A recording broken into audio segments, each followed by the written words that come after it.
ሰላም ዝኸበርኩም ተኸታተልቲ ማዝን ፖድካስት ምስኹም ዝጸንሕ ኣዳላውን ኣቕራብን ሽሻይ ገብረሃንስ እየ ንሎሚ ድማ ፓውሎ ኣንቶኒዮ ምሳይ ኣሎ ኣብዚ ግዜ እዚ ሓደ ኣዘራራቢ ቃለ መጠይቅ ገይሩሎ ብቋንቋ ኣምሓርኛ ምስቲ ናይ ሃገር ኢትዮጵያ ቴሌቭዥን ብሮድካስት ማለት እዩ ብኣምሓርኛ ዝገበሮ ኣዘራራቢ ኮይኑሎ ብመሰረቱ ስለምንታይ ኣብኡ ከይድካ ቃለ መጠይቅ ምግባር ኣድልዩ ክንዛረበሉ ኢና ወይ ናትሑ መልሲ ክሰምዐ ካብኡ ቀፂልና ድማ ህልው ኩነታት እንታይ ይመስል ኣሎ ክንዝትየሉ ኢና ወይ ከዓኒ ሕቶታት ከቕርበሉ እየ መጀመርታ ፓውሎ ከመይ ኣለኻ ከመይ ቀኒኻ ብጣዕሚ ጽቡቕ ይቐኒለይ ደጊምካ ስለ ዝፀዋዕኸኒ ሓው ሽሻይ ይቐኒለይ ኣነ እውን ደጊምካ ፈቓደኛ ኮንካ ስለ ዝመጻእኻ እምበር ኣብዚ ቅሩብ መዓልታት ምስ ናይ ኢትዮጵያ ማዕከን ቴሌቭዥን ብቋንቋ ኣምሓርኛ ቃለ መጠይቕ ኣካይድካ ነርካ ብዙሕ ኣዘራራቢ ኮይኑ ከዓ ረኺበዮ ኣለኹ ቅድሚ ናብቶም ዘለዓልካዮምን ዝመለስካዮምን ነጥብታት ምኻድና ስለምንታይ እዩ ብርክት ዝበለ ግዜ ጌርካ ኣለኻ ብቋንቋ ኣምሓርኛ ብካልእ እውን ስለምንታይ ኢኻ ከምኡ ትመርፅ እንታይ ዓይነት ረብሓ ስለ ዘለዎ እዩ ንህዝቢ ኤርትራ ንናይ ኤርትራ ኩነታት ብምንታይ ፀልዎ ኢልካ ስለተሓስብ ኢኻ ዝገርመካ ነገር እዩ እቲ ለንቅነ ብዙሕ መዘራረቢ ኮይኑ ዘሎ ብኣምሓርኛ ምግባረይ ፍሉይ ካብ ኮይኑ ዝረኸብክዎ ነገር እንተድዩ እቲ ንዓመታት ንነዊሕ ግዜ ንህዝቢ ክጠቅም እዩ ኢልና ንገብሮ ዝነበርና ቃለ መጠይቃት ከምዚ ናይ ለንቅነ ክንዕዘቦ ዝቐነና ኮይኑ ይረኸብክዎን ብፍሉይ እቲ ናተይ ተልእኮ እንታይ እዩ ኣብቲ ዝኸይ ዘሎ ኩነታት እንታይ ምዕባለታት ይመፅእ ከም ዘሎ ካብ ግዜ ናብ ግዜ ክነብርሆን ክንገልፆን ፀኒሕና ኢና ዝገርመካ ነገር ግን እቲ ፍሉይ ዝገብሮ እቶም ኤርትራውያን ደገፍቲ ተቃወምቲ ብዛዕባ ዘርእስቲ በኣምሓርኛ ዝገበርክዎ ኢንተርቪው ካብቲ ናይ ቅድሚ ሕጂ ብቀፃሊ ብትግርኛ ዝገብሮ ንላዕሊ ክሳዕ ነብሰይ ዝጠራጠር ኮይነ ማለት እዩ ወይለይ ካብ ትግርኛ ኣምሓርኛ እዮም ዝሰምዑ መስለኒ ክሳዕ ምባል ክሳዕ ዝገርመኒ ኮይኑ ማለት እዩ ምክንያቱ ብትግርኛ ዝተዛረብክዎ በኣምሓርኛ ተደጊመዮ ክሳዕ ክንደዚ በኣምሓርኛ እዩ ዝርድኦ ማለት እዩ ስለዚ ውፅኢቱ ካብቲ ብትግርኛ ዝገበርክዎ ንላዕሊ በኣምሓርኛ ዝገበርክዎ ኮይኑ ረኺበዮ ብጣዕሚ ዝሓሸ ውፅኢት ከስተማቕርዎን ክሰምዕዎን ዝኽእልሉ ደረጃ ነቲ ደጋፊ ተቃዋሚ ከምኡውን ነቶም ኢትዮጵያውያን ከይተረፈውን እቲ ከመሓላልፎ ዝደሊ ናይቲ ከባቢ ዘሎ ኩነታት ብኩሉ ክስማዕ ክኢሉ እዚ ከዓ ፍሉይ ይገብሮ ማለት እዩ ነቲ መልእኽቲ ናተይ ተልእኮ ተሰማዕነት ክረክብ ክኢሉ ኣሎ ክብል ይኽእል ብሕፅር ዝበለ እቲ ቀንዲ እንታይ እዩ ኣብ መንጎና ዘሎ ሽግር ኣብቲ ከባቢ ዝኸይ ዘሎ ምዕባለታት ኣድሬስ ንምግባር ስለ ዝኾነ ብግቡእ ከዓ ሰሪሑ ማለት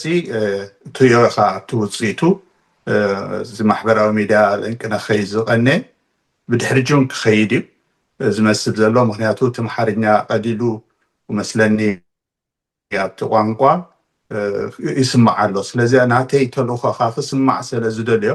እቲ ሓደ ከምቲ ዝደልዮ ስለ ዝኾነለ ብመሰረት እዩ እምበር ፍሉይ ነገር ሃልይዎ ኣይኮነን ገለ ወሃብ ትርኢቶ ብቋንቋ ኣምሓርኛ ዝግደስሉ ምክንያት እቲ ብወገን ኢትዮጵያ ዝመፅእ ኩሉ ግዜ ናይ ምፍርራሕ ናይ ባሕሪ ናትና እዩ ይግባአና እዩ ብመሰረቱ ኤርትራ ክትግንፀል ከላ ወይ ከዓ ናፅነታ ክትረክብ ከላ እውን ሰነድ የብልናን ዝብሉ ነዊሕ ዓመታት ዝኸዱ ጎስጓሳትን ፕሮፓጋንዳን ሸቐሎት ስለ ዝፈጠሩሉ እቲ ኤርትራዊ ናይ ኣምሓርኛ ፕሮግራማት ክሪኦን ክከታተሎን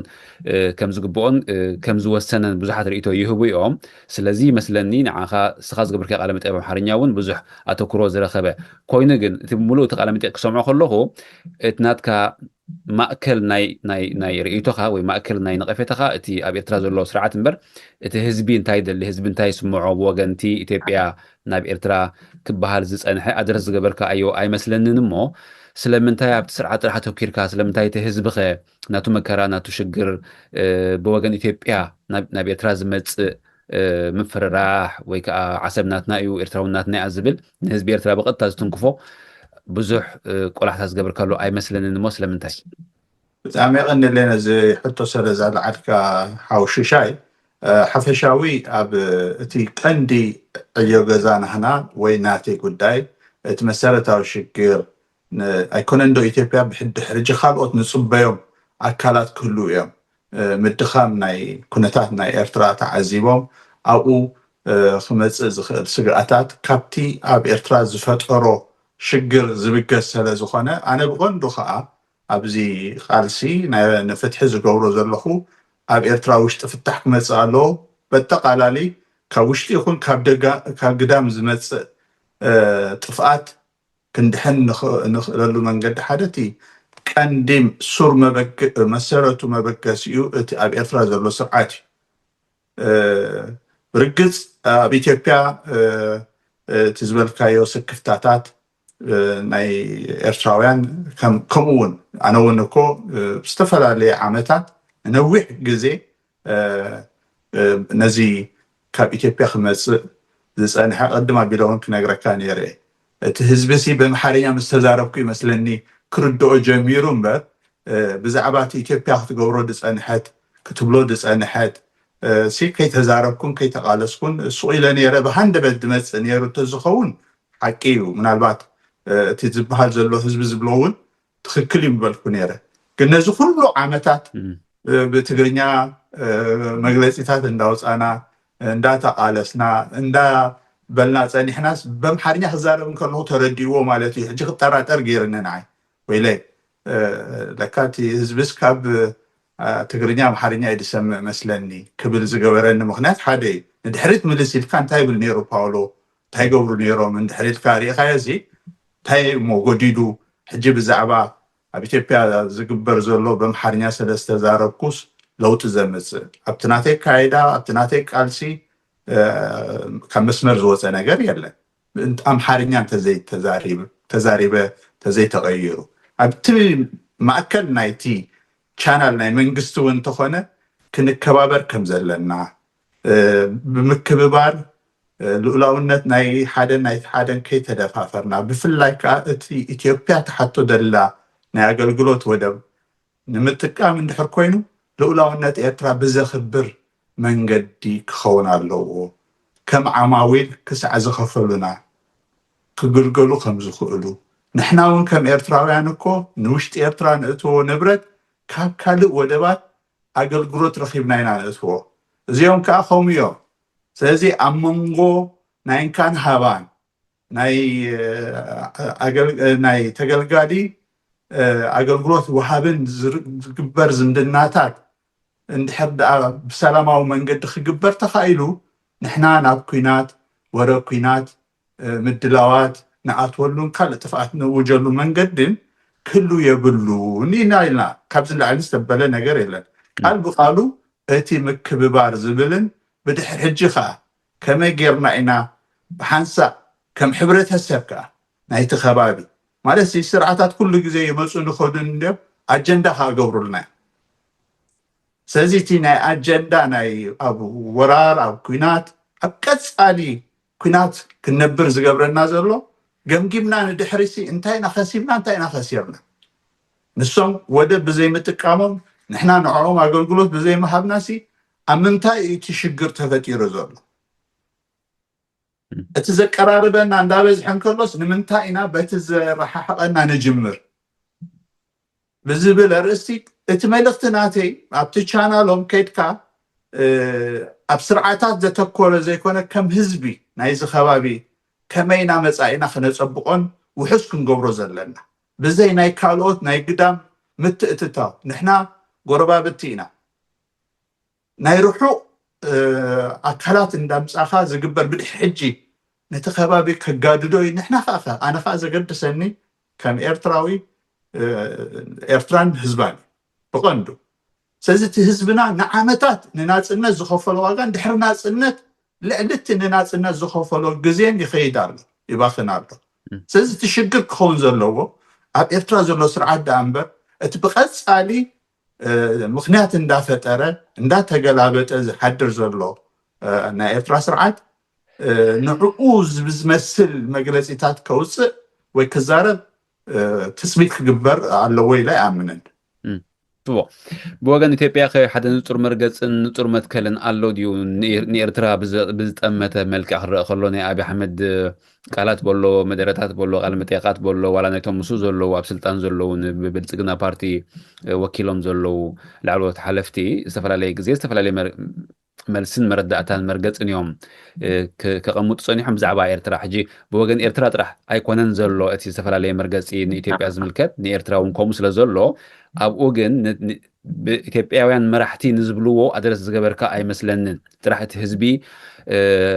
ሓቢሩ ክረብሕ ከም ዘለዎ ሓቢሩ ክዓቢ ከም ዘለዎ ኢኻ ኣድረስ ጌርካ እሞ ምናልባት ግን እቶም ቀንዲ ወሰንቲ ኣካላት ኣብኡ ዝተሳሕቱ ይመስለኒ ከመይ እዩ እዚ ርእይቶኻ እንታይ እዩ ኣብ መወዳእታ ስርዓታት እቲ ከምዚ ዝበልኩ ይመፅእ ይኸይድ እንዲ ሓይሊ ኣብቲ ህዝቢ እዩ ኣብ ኤርትራን ኣብ ኢትዮጵያን ዝነቕሐ ሕብረተሰብ እንድሕር ኣሎ እቲ ዝበሃል ዘለውን ዘይሕጋውን ግቡኡን ከም ዘይምዃኑ ናይ ሓንቲ ሃገር ልኡላውነት ብምድፋር ዝግበር ፃውዒት ዘላቒ ዝኾነ ተጠቃምነት ረባሕነት ክርከብ ከም ዘይክእል ከስተውዕል ከም ዝኽእል ቀሊል ነገር እኮ ኣይኮነን በቲ ናቶም ቻናል በቲ ናይ መንግስቲ ሞኻ ንሕብረተሰብ ከምዚ ኣምሰለ መልእኽቲ ክትሕልፍ ዕድል ምርካቡን ሓደ ዓቢ ስራሕ እዩ እንታይ ማለት እዩ እቲ ሕብረተሰብ ሓደ መዓልቲ ጠጠው ኢሉ እዚ ነገር እዚ ንገብሮ ዘለና ሲ ንዓና ዘርብሕ ድዩ እንድሕር ኢሉ ክሓትት ጀሚሩ በቲ ካልእ መንገዲ ንሕና ሓንቲ ኣብ ደገ ወደብ ናይ ጅቡቲ እንዳተጠቀምና ኢና ንስኻ እንድሕር ተዓጫትና ሲ ካልእ ኣማራፂ የብልናን ዝብል ጎስጓስ ይካየድ እዩ ዋ እምበኣር ናይ ኤርትራ ወደብ ንክትጥቀም እንድሕር ኮንካ ከዓኒ ንኤርትራስ ክሳዕ ኣብ ምውራር ናፅነት ናይ ኤርትራ ኣየኽብርን እየ ኣብ ምባል ኣዋጅ እንዳኣወጅካስ ነቲ ክትረኽቦ ዝግባአካ ዝግብኦም ማለት እቲ ኣገልግሎት ናይ ወደብ ከምቲ ውዕል ናይ ዩናይትድ ኔሽን ተኸቲልካሲ ብኸመይ ኢና ክንረኽቦ ንኽእል ኢሉ ዝሓትት ሓደ መዓልቲ ክስኣንን እዩ ምክንያቱ ኣነ እውን ንውዕየ ስሚረ ወፅየ እንድሕር ደኣ ንሕና እቲ ውዕላት ናይ ማሕበረሰብ ዓለም ናይ ዩኤን እንድሕር ኣኽቢርና ብሕጊ ተማእዚዝና ኣገልግሎት ክንወሃሃብ እንድሕር ክኢልናሲ ኩናት ኣይኮነን ዘድልየና ተረባሕቲ ኢና ክንከውን ትዘለድና ፀጋታት ሲ ሕሉፍ ትሩፍ እዩ ስለዚ ኣብኡ ኣተኪርና ደይንሰርሕ እዩ ሓደ ካልእ ግን ክንፅር ዘለዎ ነገራት ኣሎ ብዚ ኮይኑ ይስማዓኒ ኩሉ እቲ ፖለቲካ ኣብ ረብሓታት ይምስረት ንኣብነት ሲ ኣብቲ ከምኡ ዓይነት ቻናል ከድካ ከምኡ ዓይነት ኢንተርቪው ምግባር ድሒሩ እውን ምናልባት ንዕኦም ብዝጥዕሞም መንገዲ እውን ከምዚ ኣመሰለ ሓደ ሰብ መፅኡ ከምዚ ኢሉ እውን እንድሕር ተባሂሉ ናቶም ረብሓ ሪኦም እዮም ከይዶም ኣነ እውን ናብቲ ቦታ ከይድ ከልኹ ናተይ ረብሓ ርአ ከይደ እንታይ ማለት እዩ ቅድም ኣቢለ ህዝቢ ምስ ህዝቢ ክህሉ ዘለዎ ሓያል ዝኾነ ዝምድና ኣብዚ ቦታ ሲ እቲ ህዝቢ ብህዝቢ ስርዓታት ኣብ ዝቀያየሩሉ እዋን ዝቀያየር ባህርያት በቲ ናይ ህዝብን ንህዝብን ዝፍጠር ንቕሓት ቀፃልነት ዘለዎ ውሑስ ሰላም ንክኸውን ኣድሬስ ንምግባር ዝኸድክዎ ስራሕ ዕውት ነይሩ ክብል ይኽእል ምክንያቱ ኣብቶም ኤርትራውያን ሓደ መዘራረቢ ኮይኑ ኣብ ኢትዮጵያውያን ከምኡ ዓይነት መዘራረቢ ኮይኑስ ድሮ ካልኦት ኢትዮጵያውያኑን እዚ እዩ ዘድልየና ክብሉ ጀሚሮም ምክንያቱ ሲ ስርዓታት ብዝመፁ ቁፅርን ብዝኸዱ ቁፅርን ክንበኣስን ክንዕረቕን እዚ ናይ ቀረባ እዋን ናይ 4-5 ዓመት እውን እንድሕር ሪኢኻሲ ኣበይ ነይሩ እቲ እንታይ ሽሙ እቲ ጥርጣሬታት ውሕስነት ምድፍፋር ኣይነበረን ክንብል እንከለና ግን ንፁርነት ኣይነበረን ሕጂ ካብኡ ወፂና ከም ህዝቢ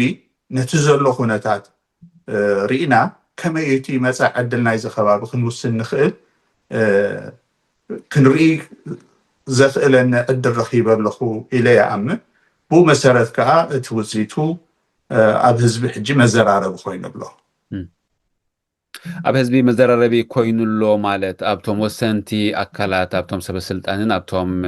ስጉምቲ ዝወስዱ እሞ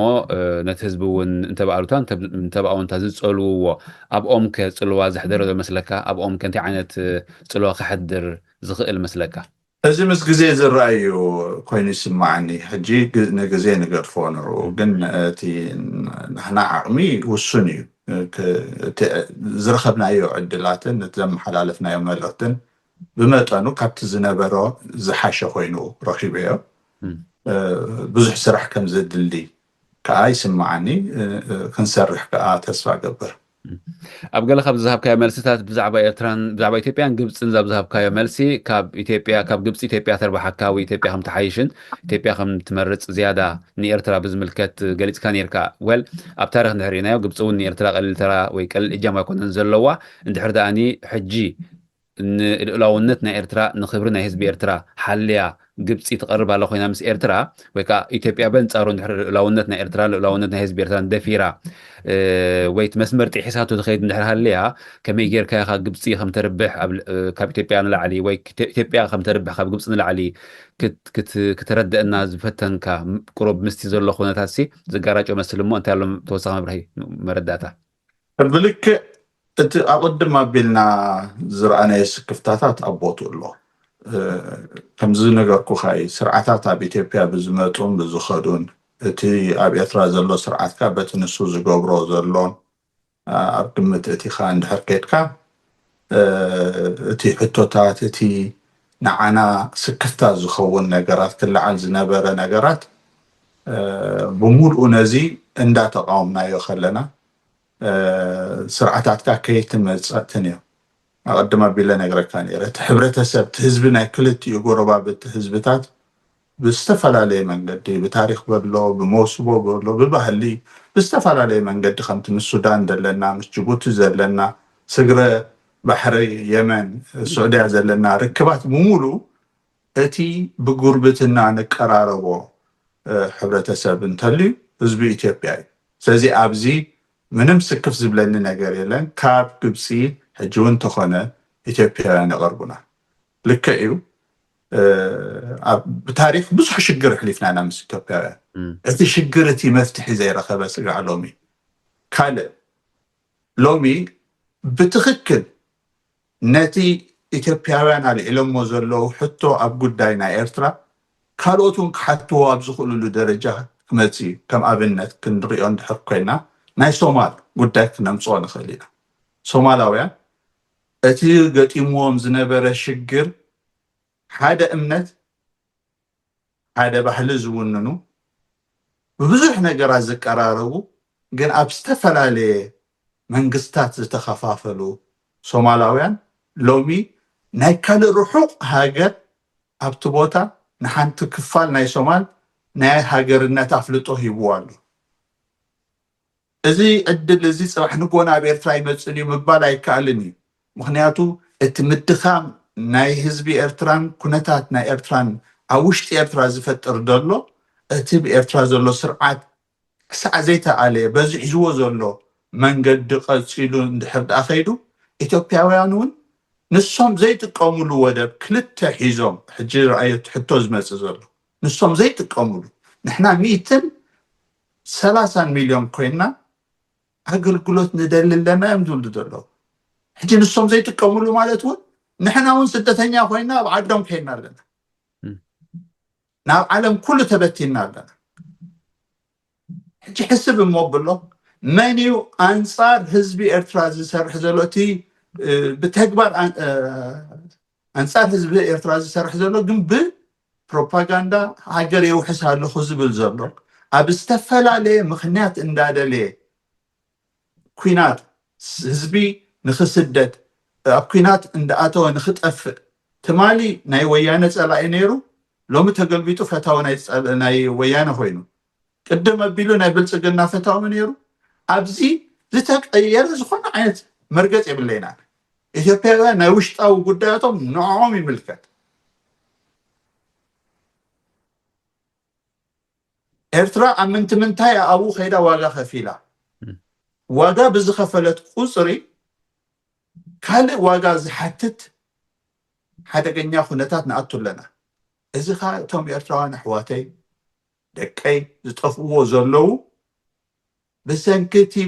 ሰናይ ምምሕዳር ወይ ግቡእ ምምሕዳር ስርዓት ስለዘየለ ብኤርትራ እንደገና ናብቶም ካልኦት ጎረባብቲ ሃገራት ይሆኑ ብድሕሪ ሕጂ ክመፁ ዝኽእሉ ሓያላት ሃገራት ኣብ ኤርትራ ጥቕሞም ከኽብሩ ዝደልዩ ከዓ ነቲ ከምዚ ዓይነት ድኻም መዝሚዞም ምናልባት ኢትዮጵያ ሕጂ መናውራ ገብሩ ህሉ ፅባሕ ክንወረኩም ኢና ሎሚ ክንወረኩም ኢና ነቲ ወራርን ነቲ ኩናትን ፀሊኡ ድስደድ ብዝሒ መንእሰያት እውን ኣብ ግምት እንተእቲኻዮ እቲ መወዳእታ ዘይብሉ ኣብ ኩናትን ወረ ኩናትን ንገዝኡ ክምለስ ዘይክእል ኣብ ፈቆድኡ ናይ ግንባራት እንዳወሰድካ ኣብ ዘይገድሰካ ውሽጣዊ ጉዳያት ናይ ጎረባብቲ እንዳኣተኻ ትጠብሶ ዘለኻ ናይ ምክልኻል ዓቕሚ ዝሰኣነ ዜጋታትና ኣብ ርሑቕ ናይ ቀረባን እንድሕር ርኣ ርኢኻያ ዘለኻ ኮይንካ እሶም ዘምፅዎ ዘለዉ ጎረቤት ኢትዮጵያ እውን እንተኾነ እቲ ከም መርትዖ ዝጥቀሙሉ ዘለዉ የለውን እዮም ብመዓልታዊ እዮም ዝስደዱ ይብሉና እኳ እዮም ዘሎ ስለዚ ንመን ክኾኖም ይወደ እውን እብሉካ ኣለውኩም መወዳእታ እቲ ቫልዩ ዝህብዎ ዘለውን እኮ ውሕድ ቁፅርን ዝለዓለ ቁፅርን እዩ ማለት ውሕድ ቁፅርን ዝለዓለ ቁፅርን ማለት ኣብ ታሪክ ብዙሕ ግዜ ተራእዩ እዩ ብዙሕ ግዜ ተረጋጊፅ እዩ ኣብ ኤርትራን ኢትዮጵያን ጥራሕ ዘይኮነ ኣብ ካልኦት ሃገራት እውን ብዙሕን ዋሕድን ናይ ህዝቢ ተራ ከም ዘይብሉ ወይ ንሱ ተራ ከም ዘለዎ ተራእዩ እዩ ንሱ ኣይውረድ ኩናት ክመፃእ ይንደልን ኢና ግን ንግዜ ንገድፎ እዩ ዝኸውን ናብ ተመሳሳሊ ሕቶ ክንሰግር ኢና ብወገን ኢትዮጵያ ብወገን ኤርትራን ትግራይን ዘሎ ምቅርራባት ድሮ ብዙሓት ወሃብቲ ርእይቶ ናይ ኤርትራ ኣካይዳ ኣብ ትግራይ ይንፀባረቕ ከም ዘሎን ድሮ ጀሚሩ ከም ዘሎን ዝህቡ ሰባት ኣለዉ ርእይቶ ዝህቡ ሰባት ኣለዉ ግፋብ ኣሎ ኣብ ቤተክርስትያናት ንኸድካ ምግፋፍ ወይ ከዓ ኣብ ከተማ እውን ምግፋፍ ኣብ ትግራይ ይረአ ኣሎ እቲ ብዙሓት ሕግታት እውን ይፀድቁ ኣለዉ እዚ ማለት እንታይ ማለት እዩ እዚ ዝኸይድ ዘሎ ኣብ ትግራይ ናበይ ዘምርሕ ይመስለካ ሓፈሻዊ እቲ ኣብዚ ከባቢ እትሪኦ ዘለካ ከይዲ ኣብ ምዕባለ ዘተኮረ ይኮነን ክኸውን እውን ኣይክእልን እዩ ብሓፈሻ ኣብ ከምዚ ዓይነት ናይ ነውፂ ክነብር ዝደሊ ስርዓታት ተመርኪሱ ዝኸይድ ዘሎ ውንነት እዩ ዘሎ ጉዳይ ናይ ትግራይ ጉዳይ ናይ ውሽጣዊ ጉዳያት ናይ ኢትዮጵያ እዩ ንኢትዮጵያውያን ከዓ ንገድፎ ንሱ በቲሉ በቲ ንኢትዮጵያ ውሽጣዊ ጉዳዮም ብሰላማዊ መንገዲ ኣብ ዙርያ ጠረጴዛ ክፈትሕዎ ከም ጎረቤት ንሕና ተረባሕቲ ኢና ካብ ኣብ ኢትዮጵያ ተፈጢሩ ዘሎ ሽግር ዝመፅእ ረብሓ የብልናን ስለዚ ግደ ናይ ኤርትራውያን ኣብዚ ጉዳይ ክኸውን ዘለዎ ኣብቲ ናይ ሰላማዊ መድረኽ ኣብ ምምፃእ ኢትዮጵያውያን ቀሲኖም ንደገ ዝዓለመ ዕዳጋ ክገብሩ እንከለዉ እቲ ዘለዎም ፀጋታት ንደገ ከፍሩ እንከለዉ ኢና ካብኦም ንርባሕ እቲ ከባቢ ሰላም ክረክብ እንከሎ እቲ ናይ ምንቅስቃስ ናይ ምእታውን ናይ መውፃእን ነገራት ክፍጠር እንከሎ እዩ ከም ኤርትራውያን ንሕና ተረባሕቲ ንኸውን ካብኡ ሓሊፉ ግን ብቐፃሊ ኩናት ኣብ ኢትዮጵያ ዝተፈላለየ ዓይነት ሽግራት እንዳተፈጥረ እሞ ከዓ ናይ ውሽጣዊ ጉዳያቶም ክንሱ ንሕና ኣብኡ ኣቲና እንዳፈትፈትና ተጠቢስና ንወፅእ እንድሕር ኮይና ከም ዜጋታት ንሕና ሎሚ ጠጠው ኢልና ክንሓስበሉ ዘለና ጉዳይ እንተልዩ ጉዳይና ክንገብር ጥራሕ እዩ ይኣክል ክንብል ክንክእል ኣለና እቲ ዝበልዐ ግዜ ኩሉ በሊዑ ምንም ዓይነት ውፅኢ ስለ ዘየምፀአ ሎሚ ብዛዕባ ደቅናን መፃኢናን ብዛዕባ እታ ነዊሕ ግዜ ቃልሲ ንናፅነት ዝተወፈዩ ጀጋኑ ሰማዕታትና ዘረከቡና ሕድሪ ብዘየድሊ ናይ ካልኦት ግዳማውያን ሓይልታት ምትእትታው ከይንስእና ልዑል ዝኾነ ጥንቃቐ ክንገብር ግዜኡ ዝሓለፈ እዩ ምናልባት ኣብ ትብሎ ዘለካ ግን ብወገን ኤርትራን ትግራይን ዘሎ ምቅርራባት ብፅምዶ ዝብል ዝገልፅዎ ማለት እዩ ወላውካ ብኣክቲቪስት ኣወል ስዒድ ዝካየድ እንተኾነ ናይ መንግስቲ ደገፍ ከም ዘለዎ ብድሕሪት ይግለፅ እዩ ኮይኑ ግን ብዙሓት ደገፍቲ ናይቲ ስርዓትን ገለገለ ወሃብቲ ርእይቶን ትግራይን ኤርትራን ኣብ ከምዚ ፅምዶ ምእታወን ካብ ኢትዮጵያ ከመፅን ዝኽእል ሓደጋ ንምክልኻል እዩ ትግራይ እውን ዝተወስዶ ዘላ ስጉምቲ ካብ ኢትዮጵያ ከመፅን ዝኽእል ወራር ንምክልኻል ወይ ከዓ ኣድላይ እንተኮይኑ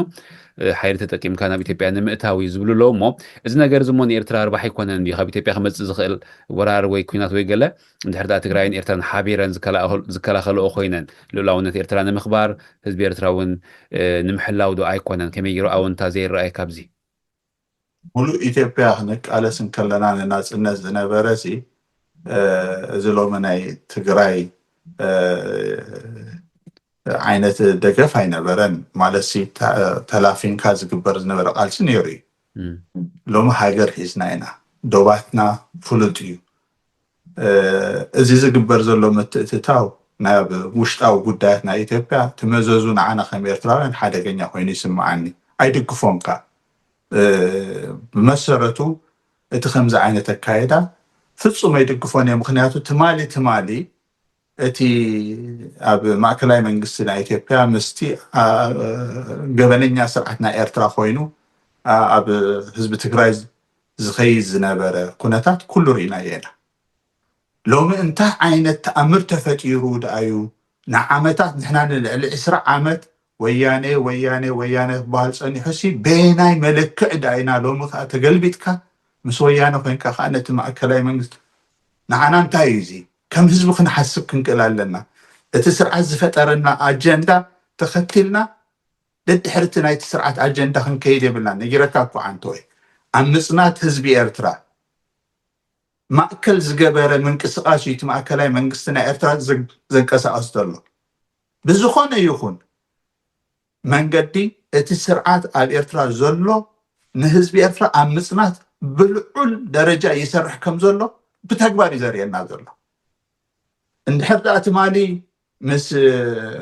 ማእከላይ መንግስቲ ናይ ኢትዮጵያ ስምምዕ ፈጢሩ ነይሩ ግልብጥ ኢሉ ከዓ ሎሚ ዓንቲ ምስ ወያነ ስምምዕ ፈጢሩ ኣብ ጉዳይ ውሽጣዊ ጉዳያት ኢትዮጵያ ክሕዞ ዘለዎ ሱዳናውያን ንምንታይ ከምኡ ዓይነት ሽግር ዘይብሎም ጅቡቲ ንምንታይ ከምኡ ዓይነት ሽግር ዘይብሎም ሶማላውያን ንምንታይ ከምኡ ዓይነት ሽግር ዘይብሎም ኬንያውያን ንምንታይ ከምኡ ዓይነት ሽግር ዘይብሎም ምስ ኢትዮጵያ ንምንታይ ምስ ኤርትራ ጥራሕ ከምኡ ዝኸውን ስለዚ እቲ ቀንዲ ጠንቂ ክኸውን ዝኽእል እቲ ኤርትራ ዘሎ ስርዓት እዩ ስለዚ ንሱ ዝሃበና ኣጀንዳ ተኸቲለ ኣነ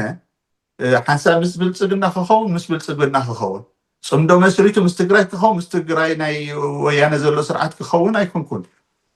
ንሕና ጉዳይና ንግበር ሕጂ ከም ኤርትራውያን ክነስተውዕለሉ ዘለና ጉዳይ እንተልዩ ጉዳይና ንግበር እቲ ጉዳይ ንኢትዮጵያ ብወገን መንግስቲ ኤርትራ ወይ ብወገን ደገፍ ናይቲ ስርዓት ግን ጉዳይና ንገብር ኣለና እዮም ዝብሉ ዘለዉ ምስ ወያነ ኮንካ ወይ ምስ ትግራይ ኮንካ ካብ ኣቢ ክመፅእ ንዝኽእል ወራር ምክልኻልሲ ጉዳይና እዩ ጉዳይና ንገብር ኣለና ጉዳይ ህዝቢ ኤርትራ ይብሉ ኣለዉ እሞ ኣብዚ ከመይ ጌርካ ተነፅረለይ ንስኻ እንታይ ዓይነት መረዳእታ ትውስኸለይ ፅለካ ከለኹ እየ ከመይ ገይሩ እዩ ደኣ ትማሊ ወያነ ክወሩና ነይሮም ተባሂሉ ሓቂ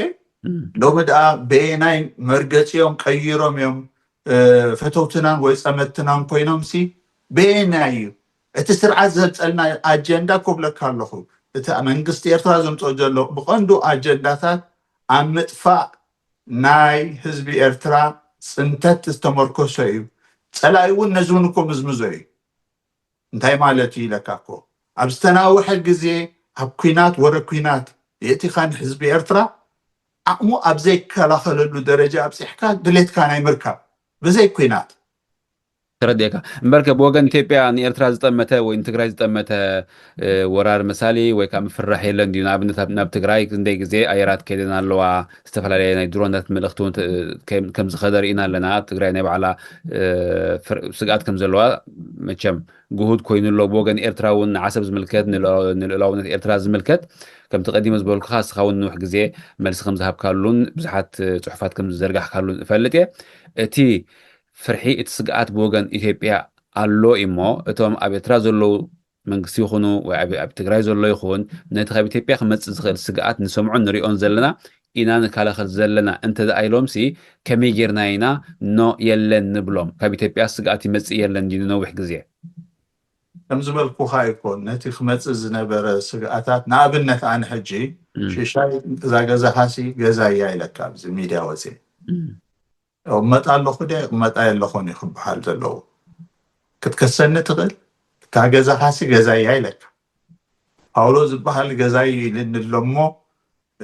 ከከሶ ደልየልካ እንተትኸይድ እቲ ፖሊስ ዝብለካሲ ይቕመጥ ኣሎ ዲ መን እዩ ዝቕመጥ ዘሎ ንስኻ ዲኻ ንሱ እዩ ክብለካ ኦኬ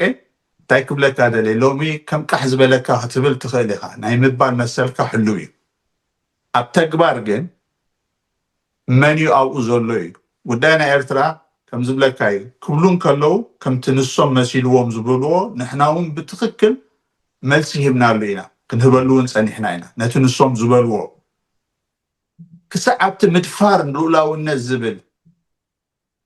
ብኣካል ብተግባር ዝመፁ ከዓኒ እንዳተቀራረብና ክንፀንሕ ግዴታ ክኸውን እዩ ልኡላውነትና ክነድፍር ዝኾነ ይኹን ኤርትራዊ ቀይሕ መስመር እዩ ነዚ ዘፍቅድ የለን ግን እሱ እንዳገበርና እንከለና ውሽጥና ክንርኢ ኣለና ወይለ ترديني بوجن إثيوبيا أي برو زي سجى زلوا اندحر ده توليعه كينات قبل اللي إرترا اندحر توليعه أنت عنت روس مرجسي وأنت عنت ملسي محله كان عها وأنت عنت سجمت موسدك كم زبلة كايو أيكونن كم حدا إرترا وفينا تقول داي نايلو لونتنا إرترا مدفع إرترا راح زي كونه نمولو فبابي ناي تقول بابتي إثيوبيا زملكت قول داي نابي إرترا ندحر مسألة خون بغض تاني إرترايز ملكت نهزبي إرترايز ملكت نمنسيات إرترايز ملكت نسخاخيم إرتراوي أنت عينت مرد أتا أنت عينت مرقس أنت عينت ملس مهبكا نصور زخونة ملسي أنصار إثيوبيا كالس أنصار إثيوبيا مرت أبغوني سرعات ولا أبغوني سرعات يكون زخونة يكون كوينة أتلو لونتنا إرترا أمدفار نزلو نصور مرقسي بزل كتام قلت كافت ስለዚህ እንድሕር ዳኣኒ ኣብ ጎኒ ስርዓት ኮይንካ ክትቃለስ ደሎ ኮይንካ ብፍላይ ካብ ኢትዮጵያን ዝመፀ ወራር ንምምካት እንድሕር ኣብ ጎኒ ስርዓት ክትቃወም ኮይንካ ወይ ኮይንካ ክትቃለስ እንድሕር ደሎ ኮይንካ እሞ ከይመፀ ከለኹ ምስ ስርዓት ኮይንካ ተሰማሚዕካ ምዝርራብ ኣይከኣልን ድዩ ምናልባት እውን እኮ ሓደ ነገር ኣሎ እንታይ ኣሎ መስለካ ሽሻይ እዚ እውን ክቡር ዋጋ ከፊልካ ዝርከብ እዩ ሓደ ነገር ክረዳእካ ዘለዎ ንህዝቢ ኤርትራ ንምፅናት እውን ኢትዮጵያውያን ዋላ ዋጋ ከፍልህሉ ኾኑ صباح نوع عقم زي بالله إثيوبيا عقم زي بالله إرترا نخركبو واقعون خفلهلو ولا نهتم واقعات السرعاتي لومي بمنتقى متفلا اليوم دلو خابتي مسا بلسقنا زلو اندحريت كاني اب حدا ساعات اب حدا اوان قبن فتصيمو من دحر كوينا ما بتقرا نحبر زت اساسروم تاشملو مالتي زحتتهم قبن كلي نزي قبن نزي اندحر دا مفتحم على بخي قبرولو لو مخا عندنا أجندة غيره كلتيهم تحدى شنخ نتحدى ويان حزلو تحدى شنخ نتحدى ويان حزلو أبزو قداي زي بمعرة زتقفل زلوها حزبي إرتراي واقع زخفل زلو سازي قدم بيلو ويانا تباهيلو حجيخ عندنا تمريس كخا بلتقنا بهالالو ترديخ عندنا سازي نخلو بتنكا دا أمبر قنشل كتكونا يتقلنيها نستوعلو زلنا نزارو زلنا حدا نقري بلك ازي قداي زخي زلوسي أقباب تختلو كنتات مزينو دي زخي زلو مودعاتو خو أبي الكاثرز كتقدريها زنريو زلنا كنتات قن لومي طويل الكاثر انكلا حانساسي أنصارنا يسرح زلو ምክንያቱ ባላቶም ጎረባብትውን እኮ ይምዝምዝዎም ክንደይ ሎሚ እቲ ህዝቢ ኤርትራ ክንደይ ነይሩ ኣብ ክንደይ ኣሎ ክንደይ ከም መዓልቲ ስደድ ኣሎ ዋላ ብግልጽ እኮ እንድዛረቡ ዘሎ እሶም ጥራሕ ኣይኮኑን ግን እንድዛረቡ ዘሎ እቲ ብኤርትራ ዘሎ ስርዓቱን ከምኡ ይዛረብ ኣሎ ኣበይ ዘለዋ ወደባት ይብለካ ተስፋ ቁርፀካ ኣሎ እኮ ፅባሕ ንስኻሲ ብዛዕባ ወደባት እውን ከይትሓስብ ገብረካ ኣሎ سازي كمينا نريو زلنا نمزنو زلنا زي خبابي اندحري خايو وموداتا نحنا وشنا نرئن ندحري تماليسنا نستوعل نقبعي إلي عمنا تبو كابزن العليا اك حزكاني بتعامي بيزي خوينكا غني خالخا عندنا نسرح خوينتاتون مكيار كم زغبر نغير كان لخا سلازي زنبرني حتى ودي لخو نسلا ذهب كان غزي مبرهن عزيزه مسكنكا توسخي تبلو نجار نحرالو خمس زخاخري وي كم لبوا تبلو نجار نحرالو عدل كبكات زي كون انا ودي له بزح زبله لان بزح انت زاري بس هذا زلخو لنكنا ብሓፈሻ ግን ነቲ ዝኸይ ዘሎ ኩነታት ኣብ ግምት እቲ ክንፅር ዘለዎ ነገራት ክንነፅር ዕድመ ስለ ዝገበርካለይ የመስግን